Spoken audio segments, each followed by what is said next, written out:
Hey, my brothers and sisters. In our passage today, Jesus says, go and learn what this means. Well, we better pay attention to it. So it's a specific challenge by our hero, who's Jesus in the story. So let's go find out what it is. We're in the story of Matthew, the tax collector, who eventually writes this in a first person account in the Matthew Gospel. And the story goes, he's at his tax booth, and Jesus comes by and says, follow me. And Matthew rises and then follows. Then he eats with sinners and tax collectors. And they're having a meal, and somehow they get a criticism from the Pharisees, like in real time.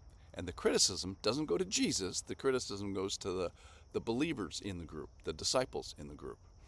Why does your teacher, kind of third person, why does your teacher eat with tax collectors and sinners? Now Jesus eventually hears of this, and then he says, those who are well have no need for a physician, but those who are sick. And of course he means spiritually sick, in other words, sinners. Now this is all from Matthew chapter 9, and then verse 13 is kind of the big one today. Then he says, go, Jesus saying this, go and learn what this means. Wow, what?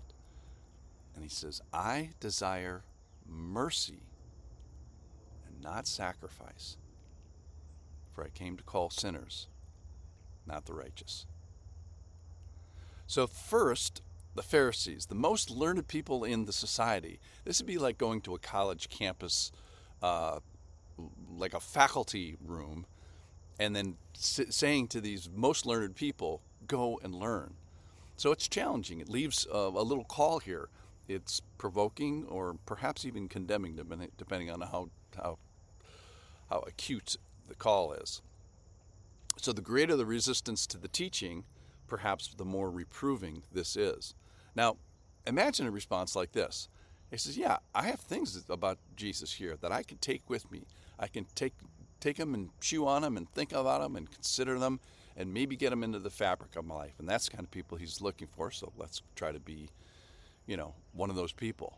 I may know a lot, like these Pharisees, but I don't apparently know the necessary thing, the stuff about my Savior. And he wants me to know this. It is mercy I desire, not sacrifice. Now, a good Old Testament scholar would see the reference to Hosea chapter 6 and verse 6. For I desire steadfast love and not sacrifice, the knowledge of God rather than burnt offerings. Now, this is a passage about Hesed. Now, Hesed is an Old Testament word. It's used hundreds of times, 254, I think. I desire steadfast love. Hesed is translated as steadfast love often, and a few others as well. Now, steadfast love is generally expressed from the Lord to us, the Lord's perspective down to us. And then here in our passage, he says, I want you guys to do a similar thing. So let's talk about Hesed just for a minute. The Hebrew word, Old Testament is written in Hebrew, is Hesed, the steadfast love. The Greek word in the New Testament, written in Greek, the similar concept is mercy, eleos. But mercy might be even a little bit incomplete, so we have to kind of go back to the Old Testament and rely on some of the fullness that's developed in the Old Testament. So, what is Hesed? Hesed is God giving grace to the undeserving and kindness to the ungrateful, and having steady covenant with those who break his covenant. The way I like to say it is when God butters the bread on both sides, just abundant blessing. Now, it's often translated as steadfast love, as it was in this Hosea passage, but also kindness, also faithfulness, also beauty, also loyalty. And the reason is it's more of a world than just a word. And that's why this concept has many word friends, because it's too big for just one word. Psalm 63, and what a great word, but one fun passage is Psalm 63:3 says, Hesed is better than life. So Hesed is this covenantal love of God. And God never breaks his half of any covenant. Now, we often do. So the steady presence of a covenantal God who has made faithful covenant to a bunch of unsteady knuckleheads, us.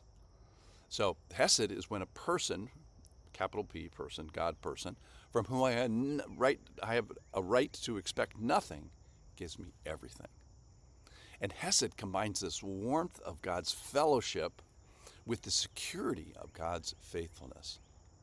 I would say that hesed is the defining characteristic of God in the Old Testament. It certainly is, arguably, it's certainly that. And if there's another one, you let me know what it is. It's this Jupiter of spiritual concepts. It carries this great gravitational weight.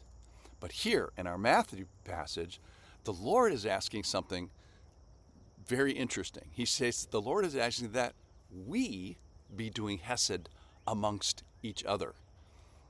And that, if I do it amongst my people here, it demonstrates to God that I get this.